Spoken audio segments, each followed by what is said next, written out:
El Parlamento andaluz es depositario de la soberanía popular, de un pueblo sabio, viejo, hermoso y orgulloso de ser andaluz.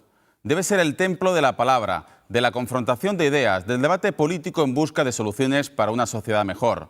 La Cámara Autonómica es todo eso, pero esta mañana ha estado en las antípodas de serlo. En la sesión de control al Gobierno hemos podido escuchar lo siguiente: usted pone cara de inocente ofendida, pero es hija de la corrupción. Llegó al poder por la corrupción y durará en el cargo lo que la corrupción le permita. Estas gruesas acusaciones, las diga quien las diga, me da igual, el PP, el PSOE, Izquierda Unida o quien sea, son tan graves que deben ir acompañadas, cuando menos, como mínimo, de pruebas que lo acrediten, que lo demuestren. Tampoco ha sido así. Son las lindezas que le ha dedicado este mediodía el líder de la oposición, el todavía presidente del PP andaluz, Juan Ignacio Zoido, a Susana Díaz, la presidenta de la Junta de Andalucía, cargo al que llegó hace apenas 3 meses. Ni los andaluces, ni la institución que nos rige, la Junta de Andalucía, ni su máxima figura, la que nos representa, la presidenta, se merecían estos comentarios. Sobre este y otros asuntos hablamos en unos minutos con la consejera de Salud, Igualdad y Políticas Sociales. Con María José Sánchez Rubio, naturalmente con todos ustedes y por Andalucía, vamos esta noche y siempre a por todas.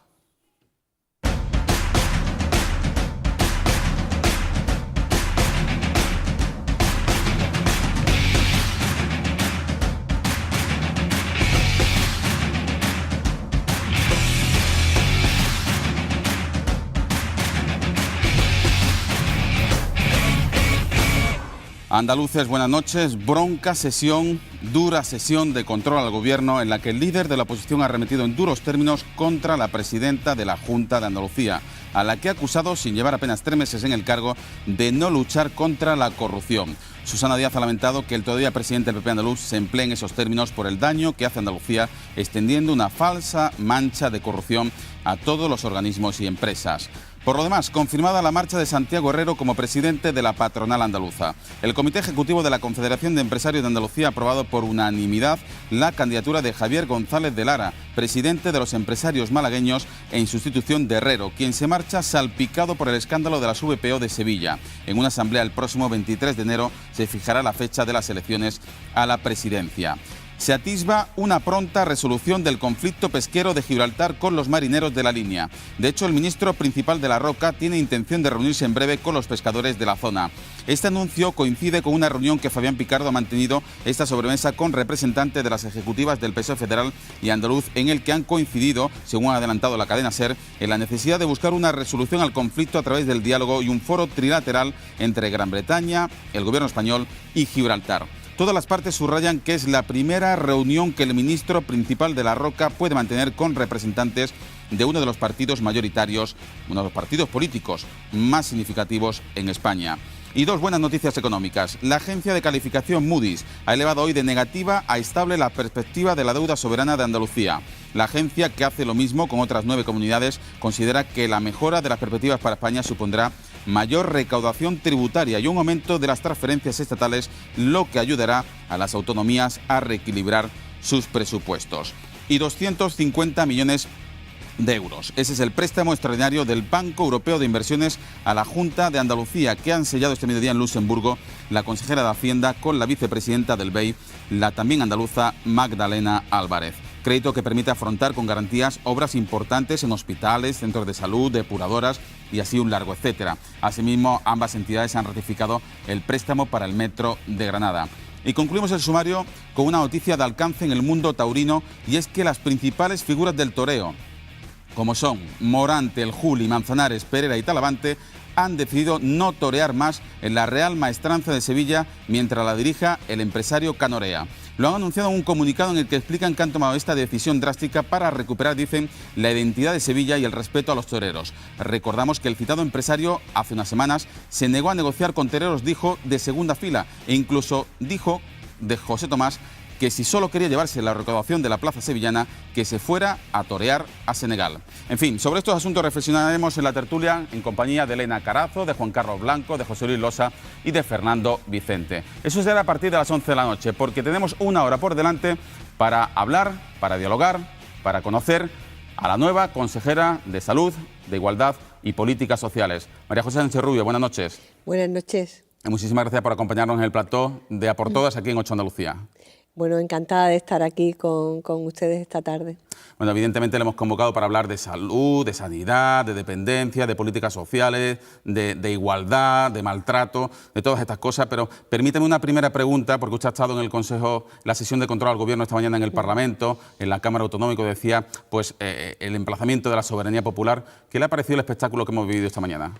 Bueno, la verdad es que en política no vale todo y, por supuesto, me parece bochornoso el tono que ha utilizado el presidente del PP, el señor Zoido, con la presidenta de la Junta de Andalucía. Pero bueno, yo creo que se han visto dos formas diferentes de entender la política, dos formas diferentes de hacer política. Y la presidenta ha contestado y ha estado en un tono reafirmando su posicionamiento al respecto de la pregunta que se le había hecho, de forma clara, informando, concretando y detallando. Al final, en la réplica a la contestación que la presidenta daba a su pregunta, pues ha vuelto a decir que no le contestaba lo que acababa de contestarle. Significa que ya llevaba perfectamente preparado lo que iba a decir, daba igual la respuesta que le dieron. No vale todo en política. Yo creo que ese tipo de espectáculos que ha dado esta mañana el señor Zoido lo que hace es que la gente cada vez tenga más distancia sobre la política. Creo que eso es un grave error. ¿Por qué consideran ustedes que con estos ataques no solo se mancha la imagen, se pretende manchar la imagen de la Junta de Andalucía, de su presidenta, sino de toda Andalucía? Bueno, yo lo que creo es que con este tipo de temas, de mezclarlo todo, de dar esa imagen, de emborronar la política, al final consideran que todos salimos perdiendo. Y en vez de dejar claro cuál es su posicionamiento y de además reconocer el trabajo que en estos 3 meses la presidenta, 100 días, que va a hacer la semana que viene, está haciendo, sobre todo en temas como es el control, el tema de la corrupción y todos los temas que preocupan a la ciudadanía, que tenía que ver con la pregunta que el señor Zoido hacía, en vez de reconocer eso, lo que estaba era en un ataque, daba igual lo que le dijera. Yo creo que ese es un tema que finalmente lo que hace es desprestigiar a la política y a la clase política. Y otro asunto de plena actualidad hoy, que nos hace mirar a Luxemburgo, por lo que a usted le incumbe también, se ha firmado un crédito muy importante del Banco Europeo de Inversiones, del BEI, que preside, o que es la vicepresidenta Madalena Álvarez, también andaluza, con la que ha sido su predecesora, la consejera de Hacienda, María Jesús Montero. Mucho de ese crédito va a ir destinado a hospitales, centros de salud, ¿no? Pues sí, va a incluir dos centros hospitalarios, Lepe y en Cazorla, que son proyectos que están bastante avanzados, en torno al 50%, y lo que viene es que a finalizar estos proyectos. Y bueno, el tema, por ejemplo, también del Metro de Granada es importante porque es la parte que quedaba del préstamo. Para nosotros es muy importante que el Banco Europeo de Inversiones colabore con nuestra comunidad autónoma. Y debo decirle que eso no pone más que de manifiesto que es una garantía la gestión que desde la Junta se hace, porque son muy exigentes en cuanto a los requisitos para poder trabajar y para poder ayudarnos, para poder hacernos préstamos que después permitan afrontar obras públicas tan importantes como pueden ser los centros de salud. Estos dos centros de salud son hospitales. Los centros hospitales se abrirán en los próximos meses, en los próximos años, cuando concluyan las obras, evidentemente. Pero ¿se cierran centros de salud en Andalucía para mantener abiertos los canales de televisión, como afirmó días atrás el presidente de Valencia, Alberto Fabra? Bueno, no, eso es absolutamente incierto. Ahora nos están viendo en toda Andalucía. Si alguien sabe que se ha cerrado un centro de salud, pues que llame y lo diga. No se cierra ni no se ha cerrado ningún centro de salud. Es decir, en los últimos años, hemos abierto 16 centros de salud. Yo llevo 3 meses y he inaugurado 3 centros de salud. Por lo tanto, no se cierran centros de salud ni se van a cerrar. ¿Por qué? Pues porque nosotros tenemos una clara apuesta por la salud pública. Las obras que se estaban haciendo, ¿ha habido que reprogramarlas y se va a otro ritmo? Sin lugar a dudas. Pero eso no tiene absolutamente nada que ver con lo que ha dicho el señor Fabra para justificar el cierre de una televisión pública. Es decir, que para eso lo ha dicho. Ha dicho que aquí se mantiene la televisión pública andaluza a costa de cerrar centros de salud. Y eso es absolutamente falso. Absolutamente falso. Entre otras cosas porque además Valencia precisamente es un ejemplo de privatización de la salud pública. Es decir, que muy mal porque además parece que siempre tienen Andalucía como un elemento permanente de confrontación. Hoy, por ejemplo, o ayer, cuando el señor Wert hablaba de que aquí venían menos becas porque nuestros niños eran peores estudiantes. Bueno, yo no sé qué les pasa con los chicos y las chicas de Andalucía. Tenemos unos magníficos estudiantes, lo que pasa es que tienen que tener las mismas oportunidades y para eso tienen que tener becas. Yo creo que tener a Andalucía, pues yo creo que son dos modelos diferentes de hacer política y han decidido pues arremeter contra nuestra tierra. Y lo que no saben es que aquí se lleva muy mal que arremetan contra nuestra tierra. Aquí cuando se tiene que ser críticos, los primeros críticos somos los andaluces y las andaluzas y somos críticos con lo que hacemos y con nuestras cosas, pero eso es una cosa y otra cosa es decir cosas que no son ciertas sobre nuestra tierra, sobre nuestros chicos y sobre nuestra gente, que bueno, pues que no lo consentimos. Eran preguntas, consejera, obligatorias porque la actualidad así lo requiere, pero quisiera conocer a María José Sánchez Rubio. ¿Cómo le llamó la presidenta de la Junta de Andalucía y le sorprendió la llamada para decirle usted se va a encargar de esta tarea? Bueno, la verdad es que siempre te sorprende, ¿no? Después te supone un reconocimiento y sobre todo un honor poder trabajar en el gobierno de la Junta de Andalucía presidido por la primera mujer, por una mujer como Susana Díaz, que yo ya conocía porque compartí con ella 4 años en el Congreso de los Diputados, en la legislatura 2004-2008, después seguí la siguiente legislatura y ella ya se vino para el Parlamento de Andalucía, pero bueno, me parece una mujer muy válida. Había estado yo trabajando con ella como consejera de Presidencia e Igualdad, como delegada del Gobierno en Granada, y bueno, yo valoro muchísimo su capacidad, su trabajo y su saber hacer, y además estaba adquiriendo un compromiso en un área que para mí es muy importante porque finalmente desde el punto de vista tanto profesional como político, durante muchos años yo he trabajado en todas las políticas que tienen que ver con los derechos sociales. Es decir, era un reto importante en este momento. Me hizo pues muchísima ilusión. Siempre te da pues no sé, una responsabilidad grande, pero yo creo que con el compromiso que se ha adquirido por parte de la presidenta y del Gobierno de coalición en defender los derechos sociales como una prioridad del Gobierno y el mantenimiento de los derechos sociales y la creación de empleo, pues ahí vamos a ayudar, a echar una mano y a trabajar por nuestra tierra. Porque llega usted a una consejería, como usted estaba diciendo, efectivamente referente en las políticas sociales, en sanidad. Manejan ustedes casi 2/3 partes del presupuesto de la Junta de Andalucía, corríjame si no es la cifra exacta.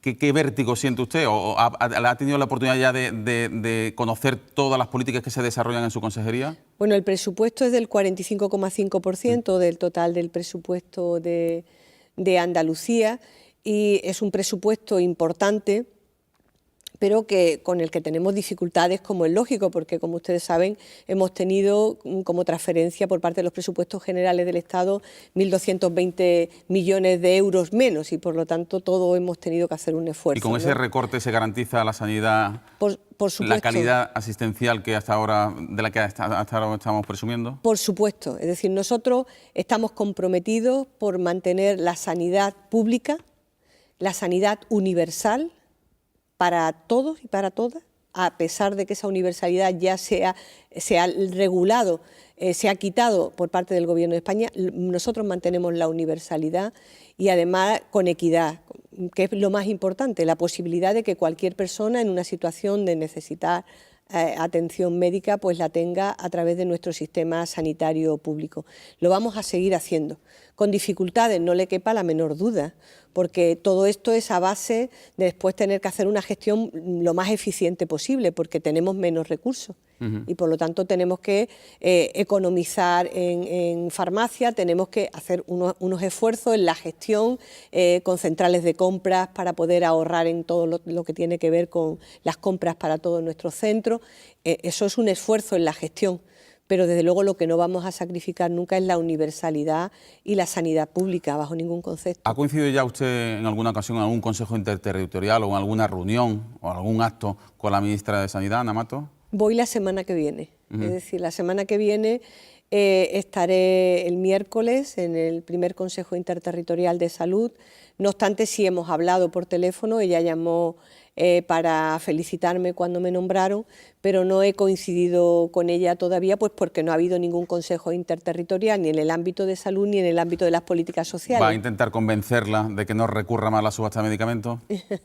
Bueno, eso será en ruegos y preguntas y en la conversación que mantenga con ella, porque eso no es un tema de los puntos del orden del día, pero sí hay temas en los que sí mantenemos discrepancia, como todo lo que tiene que ver con la modificación que pretenden hacer en la reproducción asistida para las mujeres, y después también en lo que tiene que ver con la regulación de los cigarrillos electrónicos, que como saben bueno, pues están ahí y que van como un punto en el orden del día.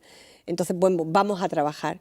Y yo, como representante del Gobierno de Andalucía en ese Consejo Interterritorial, voy a defender el Sistema Nacional de Salud, no solo el Sistema Andaluz de Salud, porque yo creo firmemente en el Sistema Nacional de Salud, que es lo que da homogeneidad a la atención sanitaria, que debe ser universal, que debe ser además con equidad y que además debe ser con una asistencia sanitaria gratuita. Y lo voy a defender en ese Consejo Interterritorial. Defenderá, supongo, también usted los postulados del cuarto Plan Andaluz de la Salud, que pone el acento fundamentalmente en dos ideas: en reducir desigualdades y en mejorar la vida, ya que hemos aumentado esa esperanza de vida, aumentar la calidad de vida de la gente que vive más, ¿no? Efectivamente, nosotros en el cuarto Plan Andaluz de Salud lo que pretendemos son dos cosas fundamentales. Una, que las personas sean conscientes que la salud no es algo que le es ajeno, porque hasta ahora siempre pensábamos que cuando la salud era algo que le correspondía a los médicos y que cuando estabas enfermo pues te lo tenían que atender en tu enfermedad, ¿no? Pretendemos que la gente se sienta implicada en su salud y por lo tanto mejore sus hábitos de vida, mejore su alimentación, haga ejercicio, todo eso. Y además lo que pretendemos es que las personas que ya hemos conseguido que vivan más años, bastante más, esa última etapa de la vida la vivan con más calidad, y con menos enfermedad, que sea más aceptable. Es una política transversal, va a tener que usted implicar a muchas consejerías, ¿no? Están implicadas muchas consejerías, porque otro lema de este plan es la salud en todas las políticas.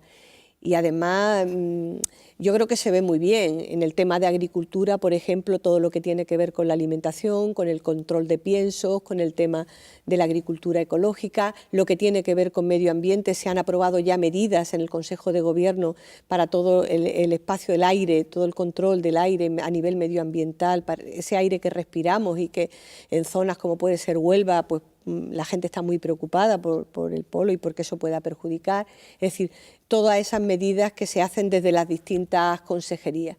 También en fomento, con el plan para la bicicleta, es decir, una serie de políticas que van a mejorar eso que evita que tú estés enfermo. Es decir, porque en realidad el cuarto plan lo que pretende es que tú no llegues a estar enfermo realmente, ¿no?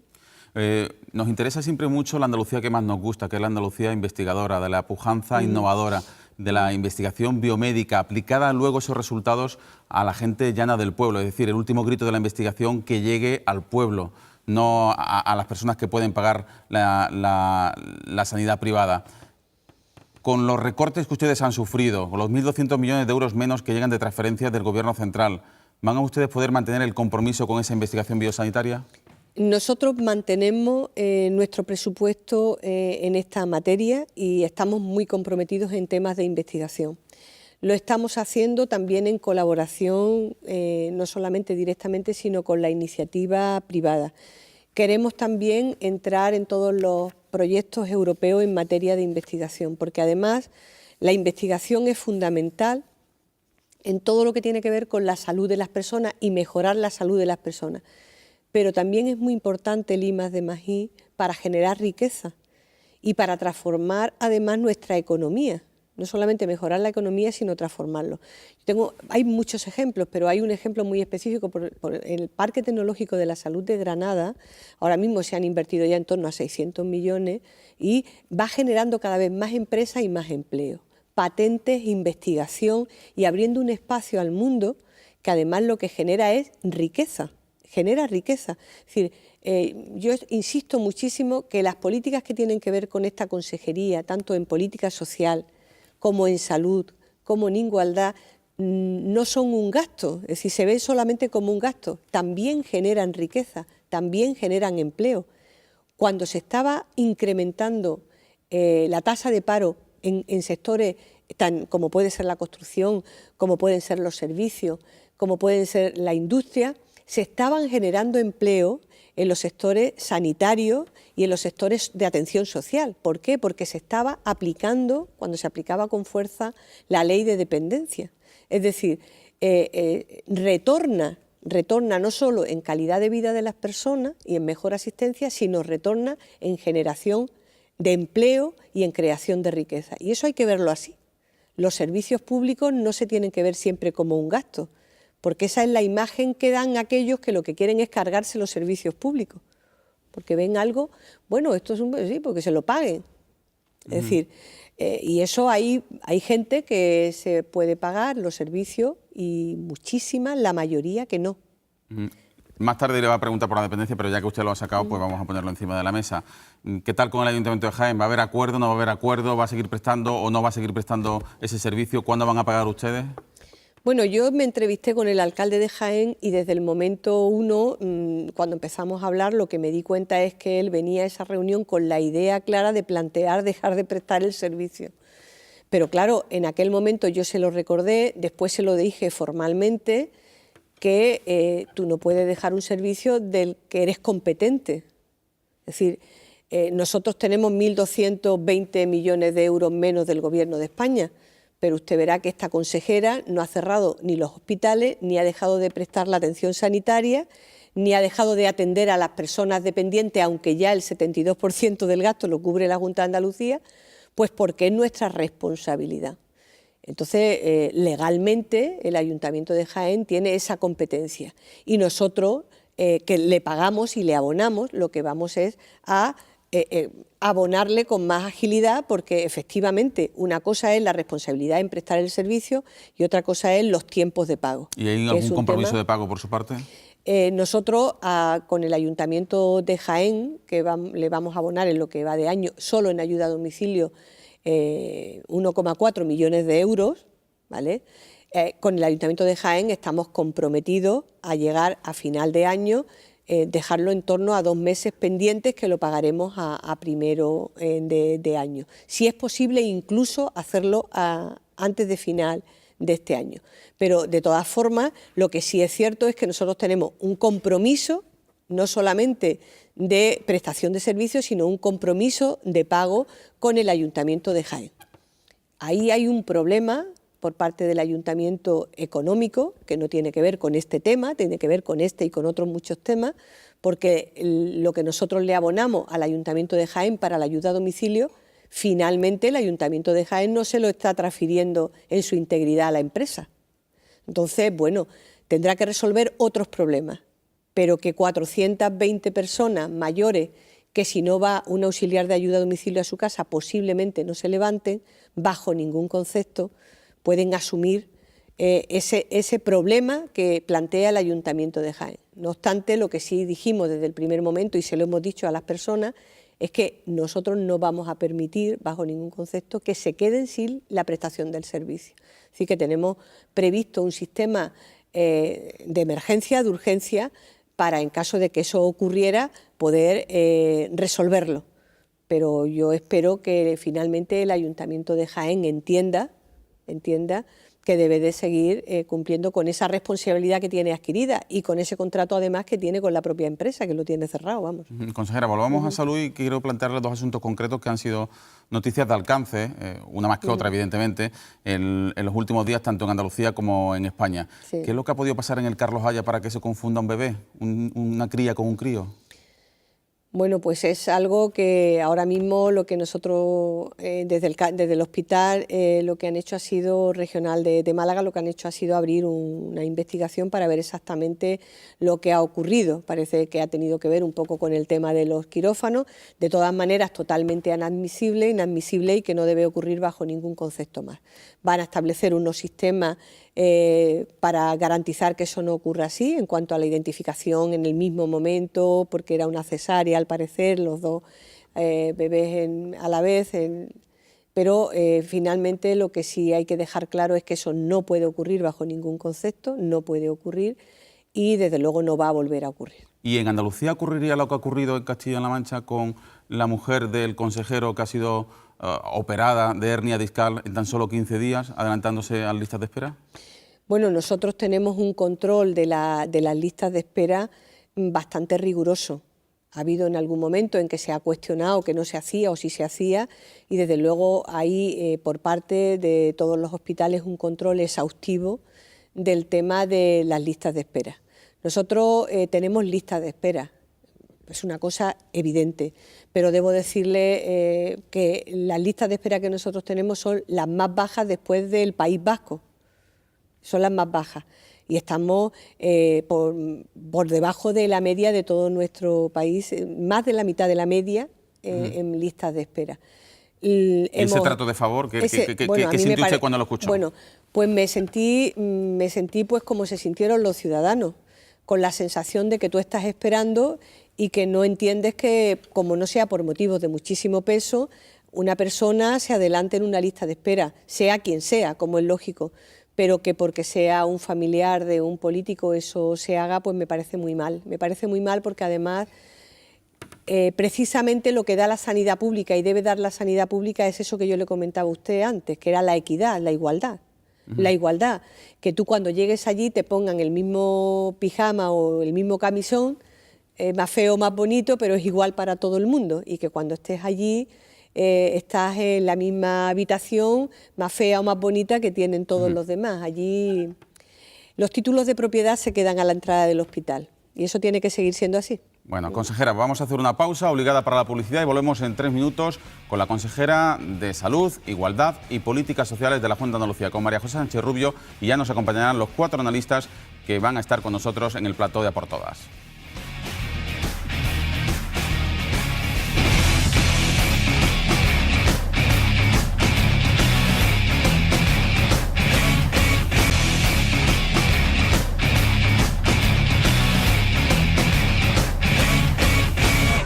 Seguimos en A por Todas esta noche en 8 Andalucía en compañía de María José Sánchez Rubio, que es la consejera de Salud, de Igualdad y de Políticas Sociales. Hemos repasado con la consejera algunos asuntos de sanidad, de políticas sociales, especialmente de dependencia, pero también quiero poner el acento en esta ocasión en la igualdad. ¿Qué estamos haciendo mal, consejera, para que haya un creciente machismo juvenil en la sociedad? Bueno, yo lo que creo es que finalmente lo que se habla del tema.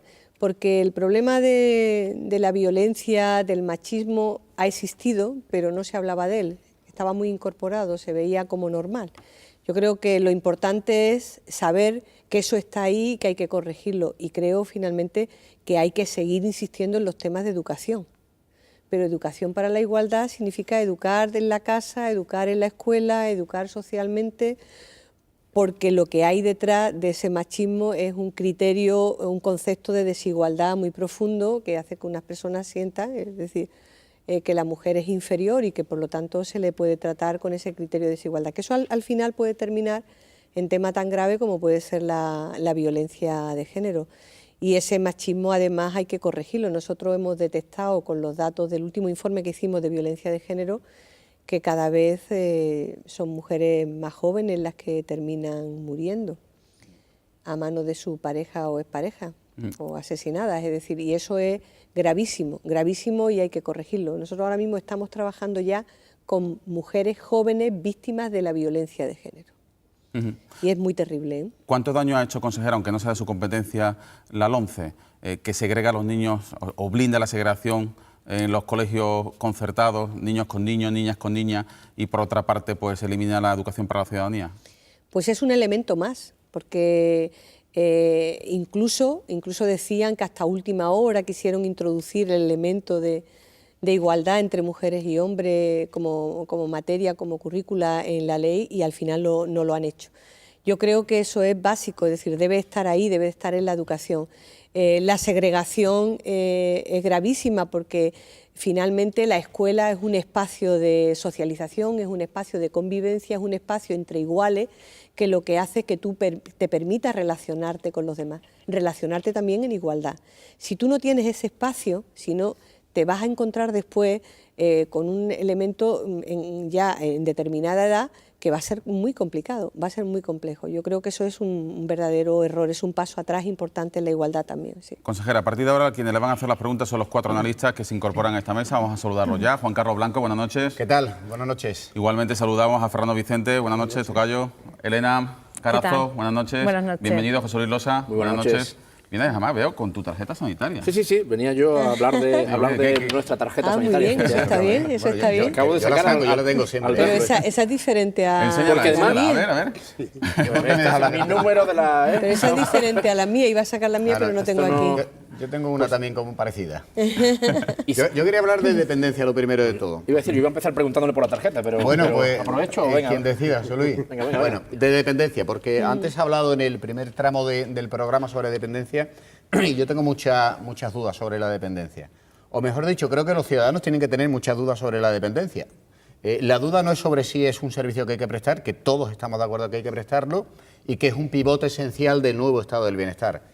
Mi duda es que no sé si se puede pagar, si cuando se planificó se pensó que podría llegar el momento en que no se podía pagar y en el caso de que se pueda pagar tampoco sé ya ni quién lo tiene que pagar, si es el Estado, si es la Junta de Andalucía, si lo prestan los ayuntamientos y si nosotros, que podemos estar más o menos en el día a día de la actualidad, no lo sabemos, ¿qué puede pensar un ciudadano?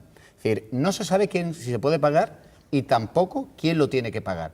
No hace falta más información, más pedagogía y sobre todo más responsabilidad. Y más dinero. Bueno, Sí. dinero ya no quiero ni contar. Bueno, vamos a ver, yo creo que lo importante es que hay una ley que regula estas prestaciones y estos servicios. Existe una ley que además se aprobó por unanimidad en el Congreso de los Diputados, que decía exactamente que se tendría que hacer en una relación interinstitucional, de colaboración, de cooperación, más bien. La primera vez que se puso cooperación interinstitucional.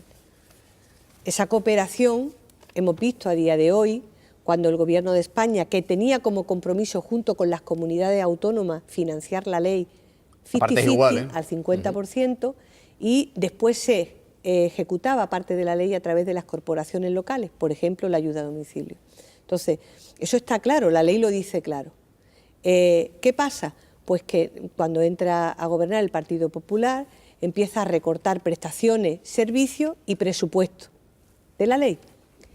Como es competente la Junta, y el Gobierno de España se comprometía en la memoria económica de la ley, finalmente, como es competente la Junta, con responsabilidad, lo que hace es que va asumiendo lo que se queda. Lo que se queda. Y en este momento empezamos 50%, 50%, del 2007, así se fue, hasta que de pronto ya estamos en el 72% y el 28% transferencia del Gobierno de España. Eso es una realidad. Pero nosotros seguimos comprometidos y tenemos los presupuestos también para el año que viene para seguir manteniendo la ley de dependencia. Estamos reordenando para ver cómo damos cabida no solo a atender a los que ya tenemos, sino a los que tienen que ir incorporándose. Entonces, ahora mismo estamos trabajando en ese tema y hasta ahora los ayuntamientos están prestando los servicios, pero los pagamos nosotros. Es decir, nosotros les transferimos los créditos. Ellos lo que hacen es prestarlos o directamente o a través de contratos con alguna empresa. Y no los pagan con demasiado retraso. Sí, el problema es que cuando empezamos con la ley nosotros nos habíamos comprometido a, y de hecho lo pagábamos semestralmente antes, es decir, por anticipado. Cuando ocurre el tema del problema de liquidez, que nos impiden además poder endeudarnos y además poder trabajar con las entidades financieras, bueno, ¿qué les voy a contar si esto no es de esto solamente? ¿Qué pasa? Pues que nosotros empezamos a pagar con más retraso y los ayuntamientos pues empiezan a decir, bueno, ¿esto qué pasa? ¿Esto qué pasa? Nosotros estamos comprometidos con los servicios. Lo importante es que los vamos a pagar y que los tenemos comprometidos y que seguimos con el derecho ahí. Porque ¿qué ha pasado en otras comunidades? Se ha producido el recorte y han quitado el servicio. Se acabó el problema. Pero claro, entonces dejas de atender a la gente. Entonces, ahora lo que estamos haciendo nosotros es buscando cómo agilizamos al máximo el tema de los pagos. Se lo hemos ido comentando a los ayuntamientos de más de 20 y a las diputaciones provinciales con las que nos hemos reunido, ¿vale? Y bueno, ha habido un problema que comentábamos anteriormente, que ha sido el que más ha salido a los medios, que es el tema de Jaén, y yo espero que finalmente se resuelva. Porque ellos tienen la responsabilidad de prestar el servicio y nosotros de pagarlo.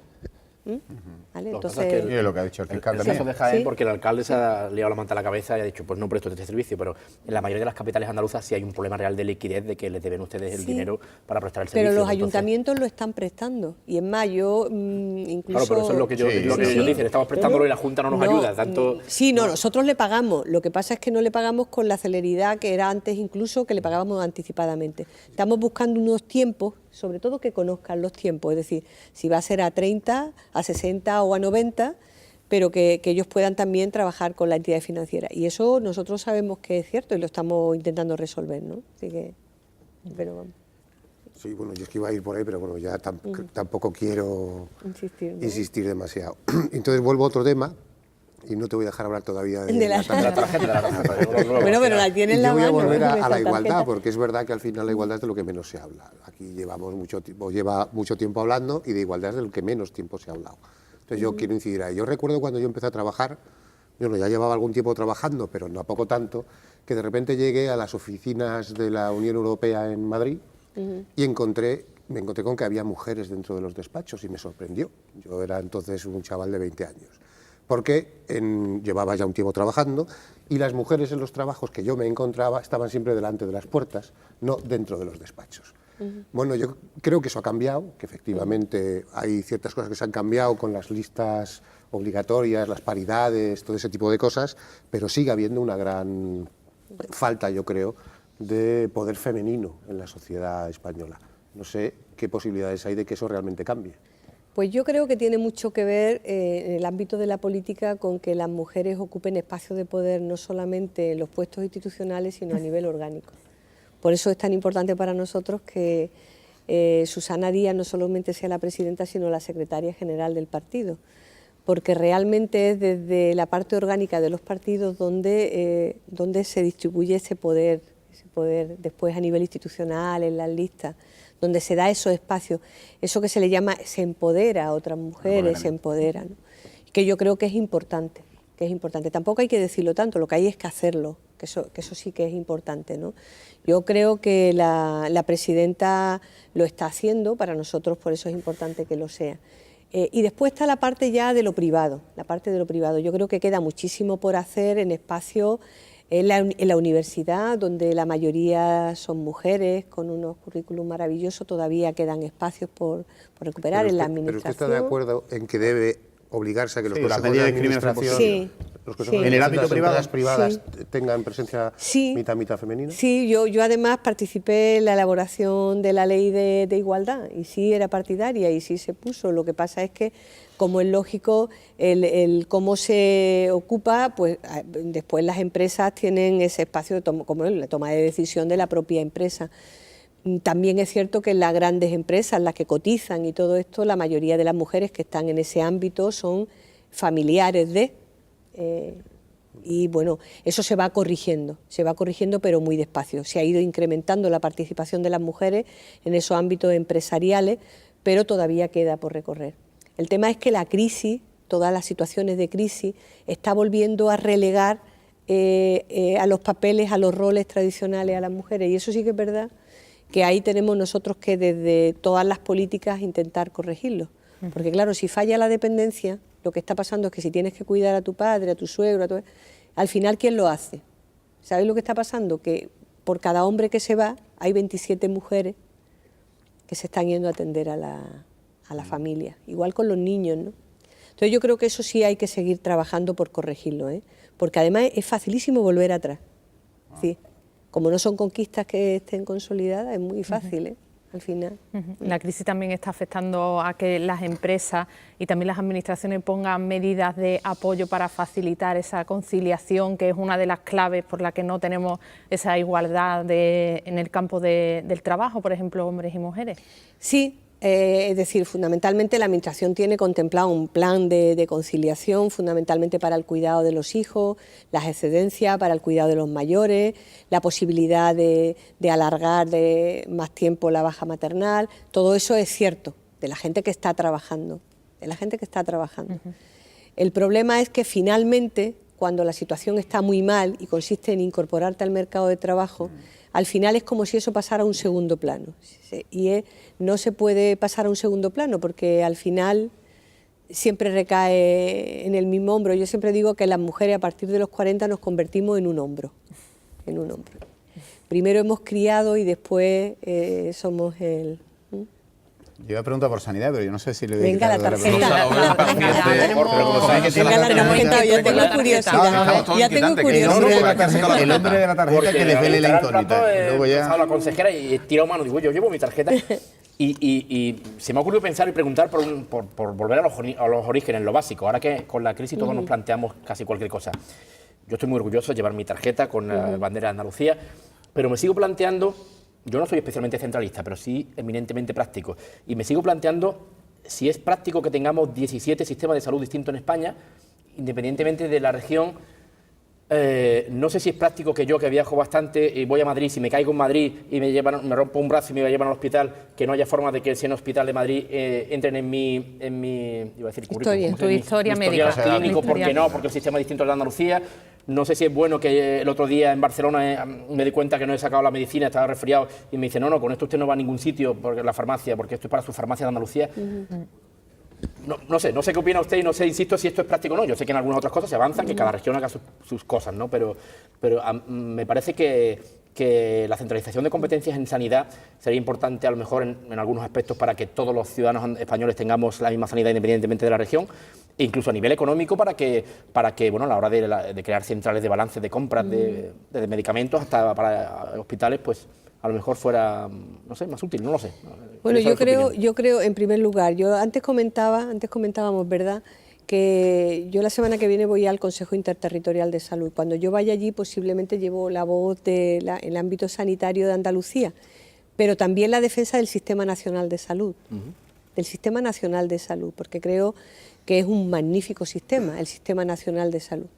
Pero vamos a le hemos dado un aldabonazo muy grande con la 16-2012, donde ya se quita la universalidad del sistema y se mete el concepto de aseguramiento, y eso ha sido, bajo mi punto de vista, un retroceso que espero que se pueda corregir pronto, porque es grave, pero de todas maneras hay que luchar. Y hay un tema importante que se está trabajando, que es unificar la tarjeta sanitaria, por ejemplo. Nosotros nos parece muy bien lo que sea unificar, siempre que unificar... Hasta hace 3 años estaba por un lado la bandera andaluza y por el otro lado la bandera española. Yo la tengo toda roja, yo la tengo toda roja, debe ser que soy mayor que usted, la tengo toda roja todavía, pero porque yo llevo la mía desde que existe. Yo lo que sí, vamos, que se va a unificar la tarjeta, se trabaja en la unificación de la tarjeta, es una propuesta del propio Ministerio. La verdad es que nosotros hemos dicho que nos parece muy bien siempre y cuando permita, porque nosotros trabajamos con chip, nos permite con el chip acceder a muchos sistemas, sobre todo nosotros tenemos la receta electrónica, que saben que hemos sido pioneros, acabamos de cumplir 10 años de receta electrónica, y también se está trabajando no solamente a nivel español, sino también a nivel europeo, para tener ese acceso a esa receta, posible receta electrónica.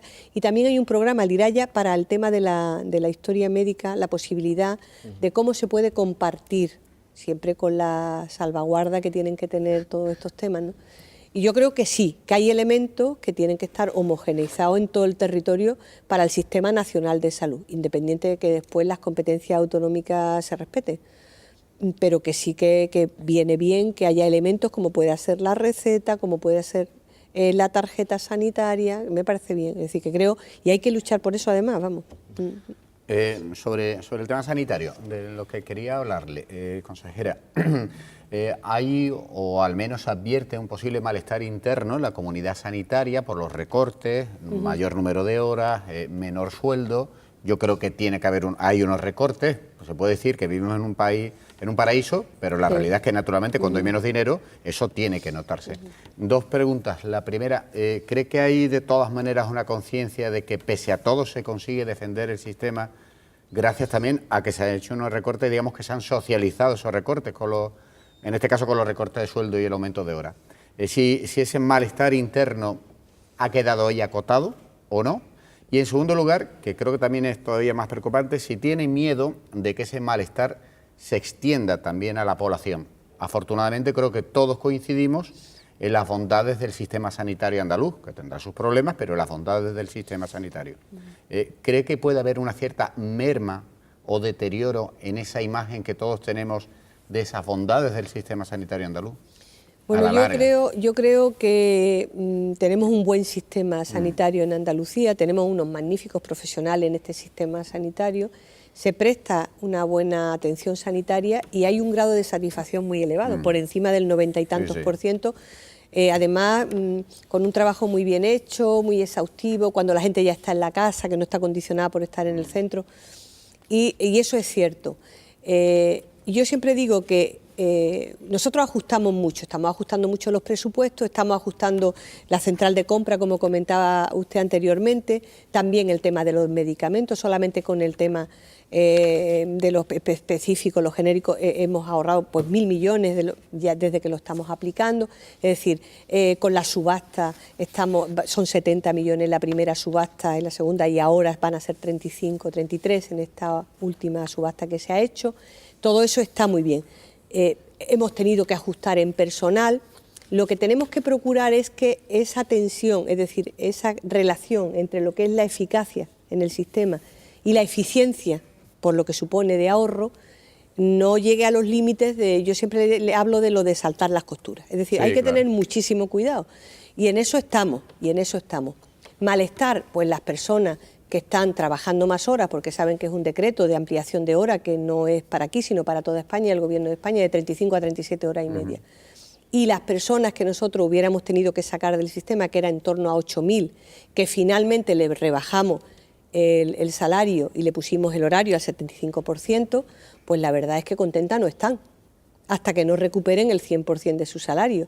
Entonces, la oferta de empleo pública que hemos hecho ahora, pues que es solo el 10%, que es el que podemos, pero bueno, son en torno a 1.000 plazas, y las correcciones que se puedan ir haciendo mejorarán, pero hasta que no lo corrijamos totalmente van a estar ahí, ¿no? Es decir, que eso tenemos que ir buscando. Yo espero que por la propia profesionalidad y porque realmente vamos a esforzarnos en economizar en otros temas, que finalmente no va a repercutir en la atención sanitaria. Lo que no queremos tampoco es que repercuta en esa imagen o en ese desasosiego que le produce a la gente. Una idea de malestar que puede... A la gente la salud le produce desasosiego, ¿no? Es decir, no es cualquier cosa, ¿no? Sí, por eso. Eso que Es como no... uno de los últimos pilares defendidos. No, y además la gente sigue diciendo, yo cuando estoy malo de verdad me voy a la Por pública, supuesto. aunque las camas estén más apretadas. Pues eso es así. Sí, aquí. pero es cierto, consejera, que hay una serie de déficits en la sanidad, sobre todo en la parte profesional, que llevan mucho tiempo y que son incluso anteriores a la crisis. Hay malestares en la profesión médica y en los enfermeros, etcétera, etcétera, no solo los médicos, que son anteriores. Y hay problemas, y ahí se ve, por ejemplo, esta salida de españoles bien formados, médicos españoles al extranjero, viene de antes de la crisis.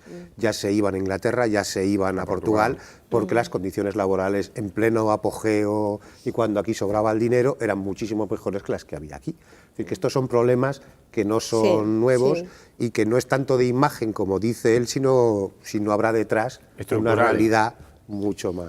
Bueno, es un tema que afecta en general a todo el país, ¿no? De todas maneras, yo creo quizás el momento de la crisis es un mal momento para este tipo de cuestiones, pero hay que reconocer las cosas, es decir, si efectivamente el tema de salarial o todo lo que tiene que ver con las condiciones de trabajo, como es lógico, incide. Pero yo creo, de verdad, lo creo profundamente, que la gente sigue haciendo su trabajo y está quejoso de eso, pero no lo está repercutiendo. Eso tiene un valor importante, por eso yo creo que hay que reconocerlo y valorarlo. Y hay que intentar ir corrigiendo esas cosas, porque solo reconocerlo, dice la gente, eso no les consuela, ¿no? Sí, y hay que ir modificando a través de ofertas de empleo, dentro de los márgenes que nos dejan, porque hasta hacer interinos tenemos dificultades para hacerlo también, es decir, que no podemos. Hay alguien con una lupa en ese ministerio controlando aquí todo, de verdad, en temas de personal. Es que en líneas generales es muy poco margen de maniobra. Tenemos poco margen, sí. Tenemos poco margen, pero nosotros sí creemos que el sistema es sostenible. Sí creemos que es sostenible y hay que decírselo a la gente. Tenemos un sistema que es sostenible. Nosotros tenemos el coste por habitante en Andalucía de la sanidad es inferior, gastamos menos que en otros sitios. Posiblemente... Por la atención primaria, tal vez, ¿no? Sí, no, en general. Hombre, que ayuda, posiblemente aseguramientos privados por esa cuantía no te aseguraran. Quiere decirse que se puede hacer eficiente el sistema, se puede mejorar la gestión. No siempre lo público es lo más caro, si está bien gobernado. El problema es que hay que gobernarlo. Ahora, ¿hasta cuándo? ¿Qué límite? Es muy complicado y es difícil. Por eso digo, estamos en los límites en que ya no sabemos ya de dónde más. Venga, nos queda tiempo para apenas una o dos preguntas. Le quería Elena. preguntar yo a la consejera, ya que estamos hablando de márgenes, ¿qué margen puede tener la Junta de Andalucía en el tema de la reproducción asistida, con esa modificación de la cartera de servicios y que deja fuera, por ejemplo, a mujeres lesbianas o mujeres solteras? Y a viudas, por ejemplo. ¿Qué margen puede haber ahí para que esas mujeres puedan tener derecho a ese servicio? Ese tema es un tema que nos ha preocupado mucho porque de pronto vemos que en el portal del Ministerio aparece una orden donde además va al Consejo Interterritorial de Salud en el orden del día, una orden donde parece que se va a modificar una cartera, es decir, un catálogo de servicios que se prestan, que a su vez afecta directamente a la normativa legal que garantiza que, independiente de tu situación civil o de tu situación de relaciones, la mujer tenga derecho a acceder a la reproducción asistida.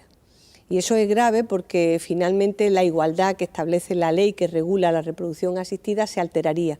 Se alteraría no porque se vaya a modificar la ley, sino porque se modifica a través de un catálogo de servicios. Entonces, eso hay que corregirlo necesariamente y hay que establecerlo de manera clara, porque hay un componente detrás de desigualdad. ¿Una pregunta? Sí, ¿ha recibido ya presiones de la industria farmacéutica? Y si es así, ¿cómo? Si le han llamado por teléfono, se le han acercado en un acto o en un cóctel a presionar. ¿Cómo vive usted esa presión farmacéutica? Bueno, yo he tenido hasta ahora... ¿O le han invitado a un viaje por allí? No, eso no. Yo no tengo tiempo de viajar y además no lo haría nunca, no, que va. No, eso ha ocurrido, ¿eh? Sí, pero vamos, no, a mí con seguridad no me va a ocurrir. No me ha ocurrido nunca y ya a esta edad que tengo me parece que va a ser difícil. No, me parece, además ese tipo de cosas se ven muy mal. Se han visto muy mal siempre y en estos momentos además sería un agravio terrible. En primer lugar, yo creo que la industria farmacéutica tiene su papel, tiene su espacio, hay que respetarlo, pues es una industria farmacéutica, colabora en la investigación, trabajan, son empresas, tienen sus propios intereses y bueno, ahí están.